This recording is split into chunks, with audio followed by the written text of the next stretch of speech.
সমাগত অসম বিধানসভাৰ নিৰ্বাচনৰ দিন চমু চাপি অহাৰ লগে লগে নিৰ্বাচনত প্ৰতিদ্বন্দ্বিতা কৰা দল আৰু প্ৰাৰ্থীসকলে নিজৰ সমৰ্থনত ভোটাৰ ৰাইজৰ মন জয় কৰিবলৈ সকলো তৎপৰতা অব্যাহত ৰাখিছে।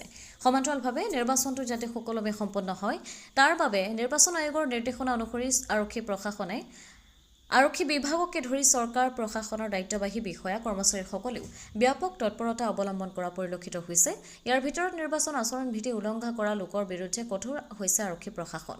নিৰ্বাচনৰ পূৰ্বে কামৰূপ মহানগৰ জিলাৰ প্ৰান্তে প্ৰান্তে আৰক্ষীয়ে গঢ়ি তুলিছে নিষিদ্ধ তালাচীৰ ব্যৱস্থা।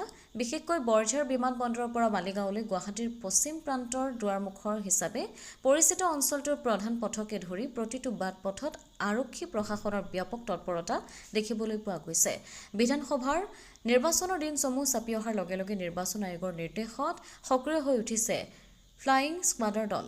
বৰঝাৰ আৰক্ষী চকী, আৰ্জাৰা আৰক্ষী থানা, জালুকবাৰী আৰক্ষী চকী, মালিগাঁও আৰক্ষী চকী, জালুকবাৰী আৰক্ষী থানা এলেকাৰ বাট পথত ভাৰপ্ৰাপ্ত বিষয়াৰ উপৰিও উপ পৰিদৰ্শক পৰ্যায়ৰ একোজন বিষয়াৰ নেতৃত্বত একোটাকৈ আৰক্ষী CRPFৰ দলে আগন্তুক নিৰ্বাচনত যাতে কোনো অসাধু চক্ৰই আইনীভাৱে ধনবল আৰু সুৰাৰ প্ৰচলনেৰে ভোটাৰক বিপথে পৰিচালিত কৰিব নোৱাৰে তাৰ বাবে তীক্ষ্ণ নজৰ ৰাখিছে।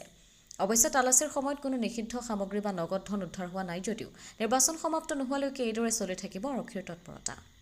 জানিব পৰা মতে গুৱাহাটীৰ আৰক্ষী আয়ুক্ত ডক্টৰ পাৰ্থ সাৰথী মহন্তই গুৱাহাটী মহানগৰীৰ প্ৰতিটো সংমণ্ডলৰ সহকাৰী আৰক্ষী আয়ুক্ত, প্ৰতিখন আৰক্ষী চকী আৰু থানাৰ ভাৰপ্ৰাপ্ত বিষয়াক 9 এপ্ৰিলৰ ভোটদান পৰ্ব শেষ নোহোৱা পৰ্যন্ত নিজৰ নিজৰ এলেকাত 24 ঘণ্টাই সতৰ্ক হৈ থাকিবলৈ নিৰ্দেশনা প্ৰেৰণ কৰিছে।